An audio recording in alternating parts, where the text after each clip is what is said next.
اعوذ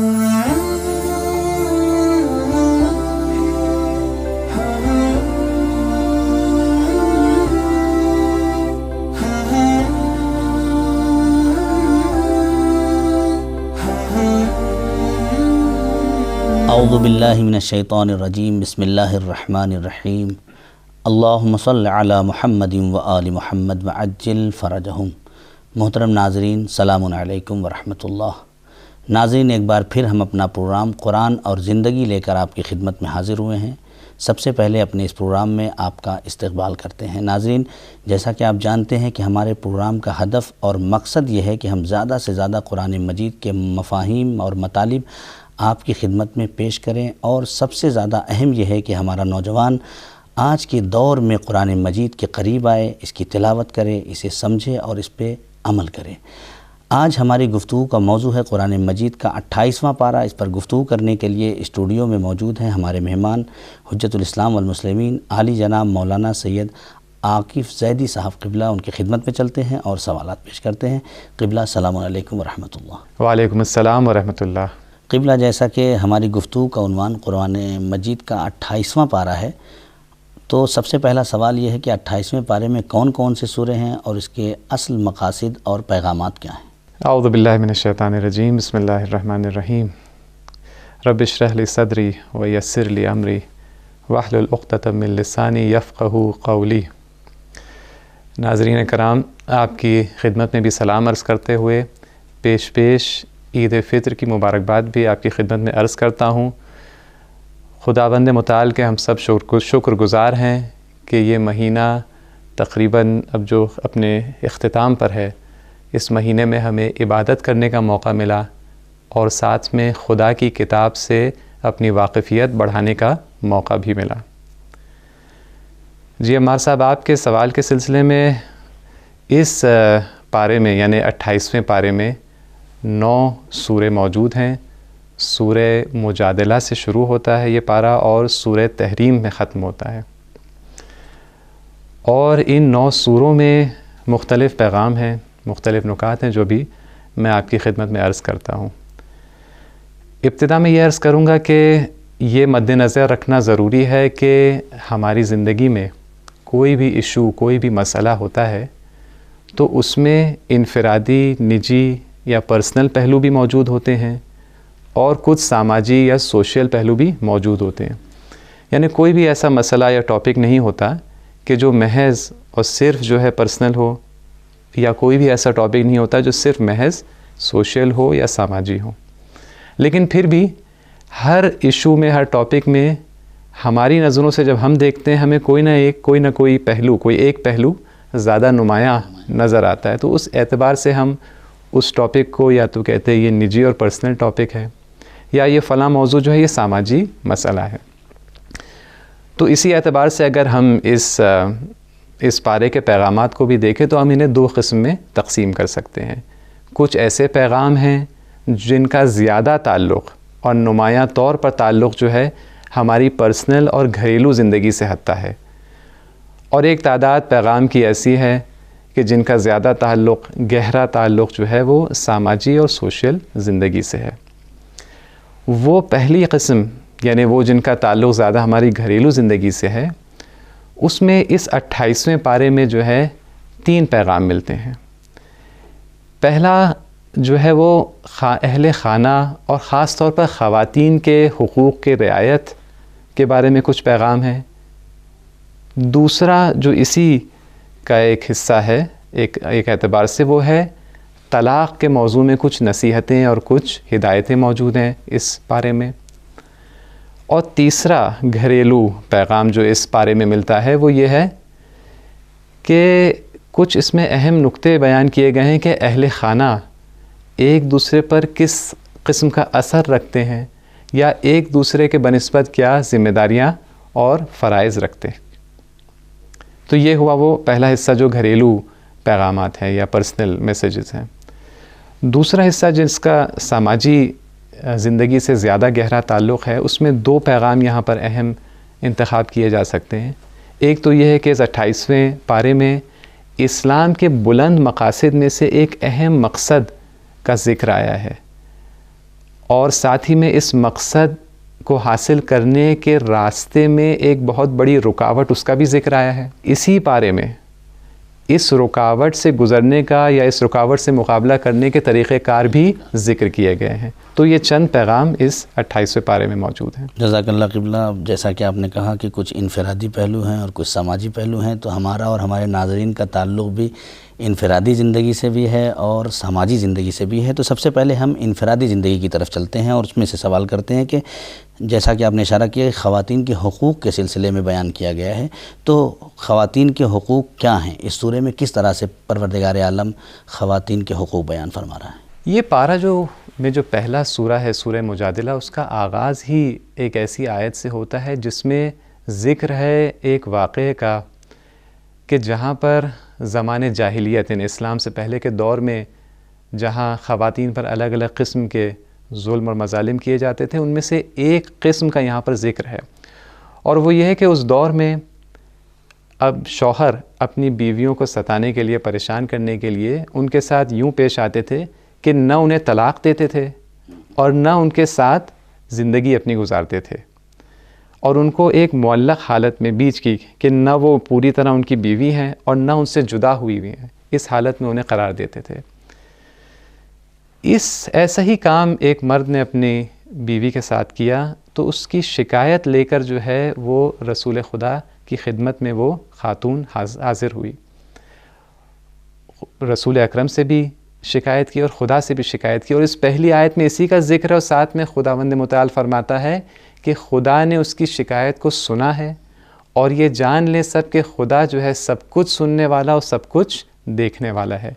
یعنی پہلے سے ہی، آغاز سے ہی خواتین کے حقوق کی طرف اشارہ بھی ہے، اس کی اہمیت کی طرف بھی اشارہ ہے، اور یہ بھی وارننگ دی جا رہی ہے، چوکنا کیا جا رہا ہے کہ خدا جو ہے ہر چیز دیکھتا ہے. یہ نہ سمجھو کہ ان پر جو ہے مظالم تم اگر کر رہے ہو، کوئی تمہیں نہیں روک رہا ہے یا نہیں روک پا رہا ہے، تو تم جو ہو چھوٹ جاؤ گے. آغاز یہیں سے ہے، یعنی جو پہلا ٹون ہی جو سیٹ ہوتا ہے اس بارے میں وہ اسی موضوع کو لے کر ہے. یہاں مناسب ہے کہ ایک واقعے کا بھی ذکر ہو جائے، اور وہ یہ ہے عمار صاحب کہ ہمارے رسول اکرم کے صحابی میں سے ایک جلیل القدر صحابی جناب سعد ابن معاذ گزرے ہیں. ان کی عظمت اور جلالت کے لیے یہی کافی ہے کہ جب ان کا انتقال ہوا تو ہمارے نبی اکرم نے صلی اللہ علیہ وآلہ وسلم نے ان کی تدفین میں اس طرح شرکت کی کہ پا برہنہ تھے اور سر برہنہ تھے. اس حالت میں انہی نے جو ان کی تدفین میں شرکت کی، خود قبر میں اتر کے جو ہے ان کی قبر کو تیار کیا، لحد کو جو ہے تیار کیا، اور ان کو خود جو ہے قبر میں اتارا. اور جب بعد میں ان سے پوچھا گیا کہ کیوں آپ نے اس عالم میں اس حالت میں، یعنی سر برہنہ اور ننگے پیر آپ نے شرکت کی، تو انہی نے فرمایا کہ میں کیا کرتا، میں دیکھ رہا تھا کہ ملائکہ کا ایک ہجوم جو ہے اس حالت میں جو ہے ساتھ میں جنازے کو لے کے قبر کی طرف چل رہا ہے، تو مجھے بھی یہی سمجھ میں آیا کہ مجھے بھی اسی طرح سے شرکت کرنی چاہیے. یہ عظمت ہے. لیکن جب انہیں دفن کر کے لوٹے تو حضرت نے بیان کیا کہ اور اشارہ کیا کہ اس وقت سعد جو ہیں فشار قبر کے عذاب میں مبتلا ہے. لوگ گھبرائے، لوگوں نے پوچھا کہ یا رسول اللہ کیسے ہو سکتا ہے، کیا وجہ ہے؟ ایسی عظیم شخصیت جس کے جنازے میں ملائکہ اس حالت میں شرکت کرنے آئیں، وہ ایسی شخصیت اور فشار قبر. تو حضرت نے فرمایا کہ یہ شخص اپنے گھر والوں کے ساتھ برے اخلاق سے اور برے انداز سے پیش آتا تھا. تو اس مسئلے کی اور موضوع کی اہمیت کے لیے شاید یہی ایک واقعہ اور داستان جو ہم سب کے لیے کافی ہو کہ ہم دیکھیں کہ اتنی بڑی شخصیت، اتنے بڑے مراتب اور درجات پر فائز شخصیت بھی اس کمی کی وجہ سے جو ہے کس طرح عذاب کا شکار ہوتی ہے. خیر انشاءاللہ خدا ان کی مغفرت فرمائے ان کے دوسرے اچھے کاموں کی وجہ سے. جیسا کہ آپ نے اس کے بعد اشارہ فرمایا کہ اس پارے کے اندر طلاق کے متعلق بھی کچھ ذکر ہوا ہے، تو قرآن مجید طلاق کے سلسلے میں کیا کہتا ہے؟ یوں تو روایتیں بہت ہی شدت سے منع کرتی ہیں طلاق کے لیے اور بہت ہی کریہ مانا گیا ہے یہ عمل، لیکن قرآن کیا کہتا ہے اس کے بارے میں؟ اس سے پہلے کہ جو اس سورے میں اس پارے میں ذکر کیا ہے طلاق کے سلسلے میں، جو آپ نے جس نقطے کی طرف اشارہ کیا اس پر چند جملے میں کہنا چاہوں گا. جی واقعاً ایسا ہی ہے کہ طلاق جو ہے ایک بہت ہی تلخ اور کریہ اور ناپسند شے ہے اسلام کی نگاہ میں، اور جیسے کہ حدیث میں آیا بھی ہے کہ یہ تنہا وہ حلال چیز ہے جس کو خدا ناپسند کرتا ہے. یعنی بڑی عجیب تعبیر ہے کہ ایک چیز حلال بھی ہو خدا اسے ناپسند کرے. تو ناظرین کرام کے لیے یہ ذکر کرنا دوبارہ یعنی یاد دہانی کے طور پر، البتہ سب کو یہ پتہ ہے کہ اگرچہ یہ چیز جو ہے یہ طریقہ اسلام میں اور دین میں موجود ہے طلاق کا، لیکن یہ ایسا طریقہ ہے کہ اس کو جہاں تک ہو سکے اس سے دوری اختیار کی جائے. اور بہت سارے دوسرے حلال ہیں جن پر ہم نے ابھی تک عمل نہیں کیا ہے کہ ہم اس حلال کی طرف بڑھنے کے بارے میں سوچیں. اور یقیناً اکثر اوقات میں دوسرے ایسے طریقہ کار اور راہ حل موجود ہیں کہ اگر شوہر اور بیوی میں کسی قسم کا اختلاف ہو جائے اس کا راہ حل دوسرے طریقے سے بھی ڈھونڈا جا سکتا ہے. لیکن آخرکار اسلام جو ہے ہر زمانے کا، ہر دور کا اور ہر سچویشن کے لیے خدا کی طرف سے آیا ہوا دین ہے، کامل دین ہے. تو اس حقیقت کو یہ تسلیم کرتا ہے اسلام کہ کبھی کبھی ایسی بھی سچویشن اور ایسی صورتحال بھی پیش آتی ہے کہ اب شوہر اور بیوی کا ایک دوسرے سے جدا ہونا بہتر ہے، اور اس لیے یہ حلال لیکن ناپسند شے کو اسلام میں رکھا گیا ہے. طلاق کے سلسلے میں اس بارے میں جو نکات بیان کیے گئے ہیں وہ میں 2 یا 3 نقطوں کی طرف جو ہے اشارہ اس وقت کروں گا.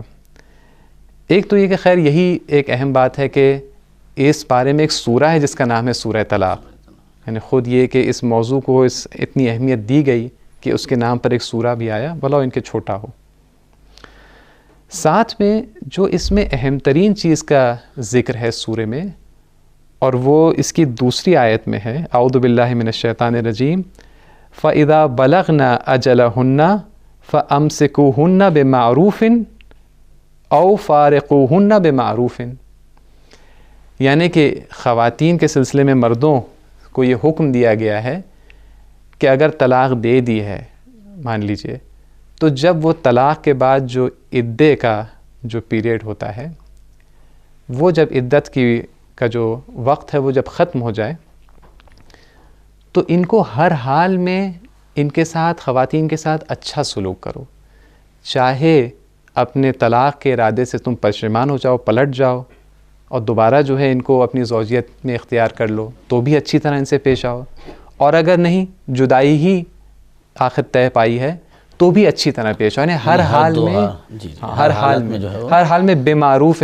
اور معروف آپ کو پتہ ہے معروف کے مطلب ہوتا ہے نیکی اور اچھائی کے ساتھ پیش آؤ. نیکی اور اچھائی میں یہ بھی شامل ہے کہ خود جیسے آپ جانتے ہیں کہ اسلام نے جہاں پر، کیونکہ اسلام جب ایک چیز کو جائز ماننا ہے لیکن ناپسند، تو اس حساب سے اس کے لیے اس نے قوانین اور سسٹم بھی بنایا ہے. جائز ہے طلاق، لیکن اس میں ساتھ میں عدت ہے.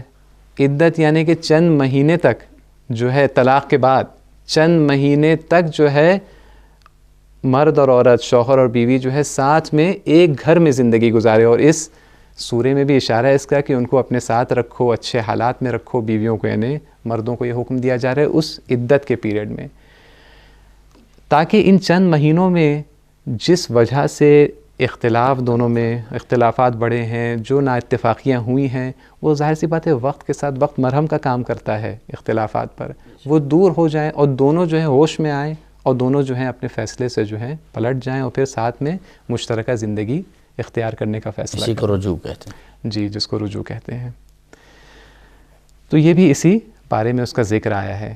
اور ساتھ میں جو ایک بہت ہی مجھے یہاں پر ایک دلچسپ پہلو لگا، اور وہ جو ہے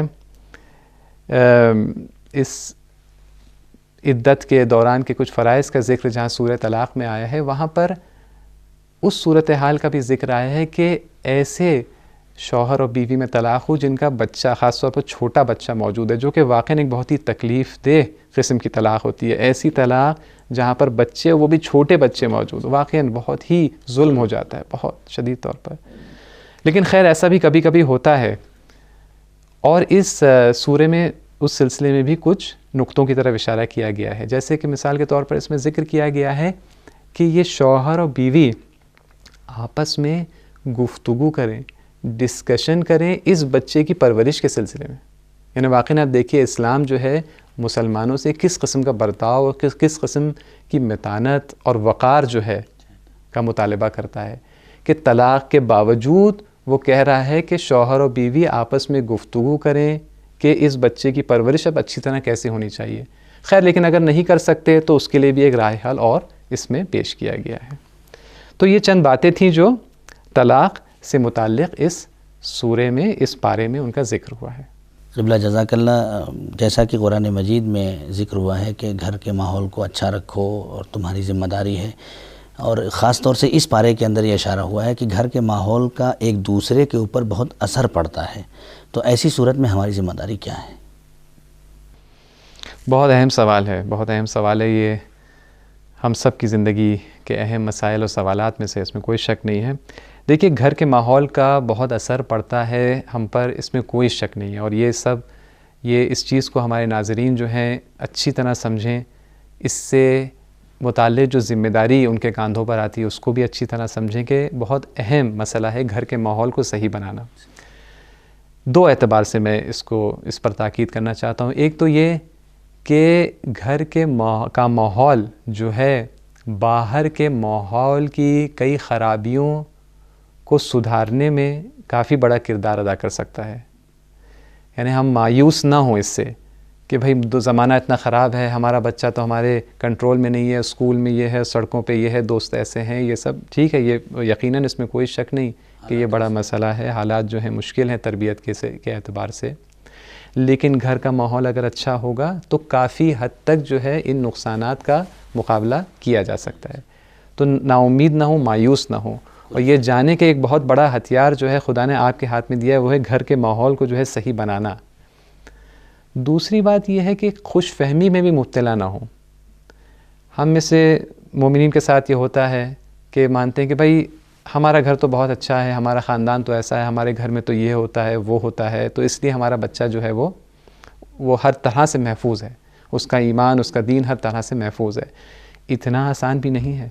آپ جس کو سمجھ رہے ہیں گھر کا بہت اچھا ماحول ہے، ضروری نہیں ہے کہ اس بچے کی یا اس جوان کی جو مشکلات یا اس کے ذہن میں جو سوالات ہیں وہ ماحول ان ضروریات یا کو پورا کر رہا ہو یا ان سوالات کا جواب فراہم کر رہا ہو.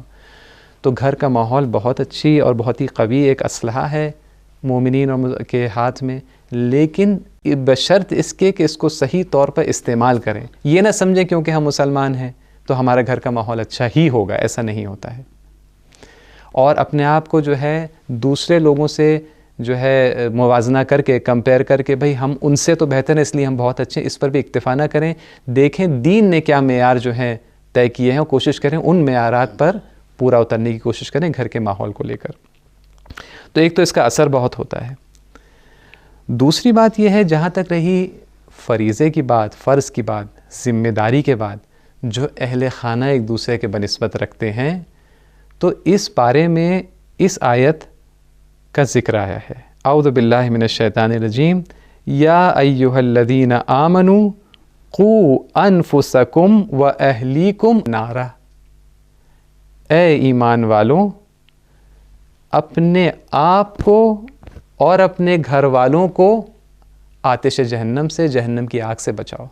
اور بھی آیت آگے ہے لیکن میں اس حصے سے پر زیادہ اس وقت میں گفتگو کرنا چاہ رہا ہوں کہ یہاں پر براہ راست جو ہے خدا نے ہمیں حکم دیا ہے کہ ہماری ذمہ داری ہے کہ اپنے آپ کو بچائیں اور ساتھ ہی ساتھ جو ہے اپنے گھر والوں کو بھی جہنم کی آگ سے بچائیں. یہ بہت ہی سنگین ذمہ داری ہے ہم پر، اور اس ذمہ داری کو ادا کرنے کے لیے ہمیں کئی چیزوں کی طرف توجہ دینے کی ضرورت ہے.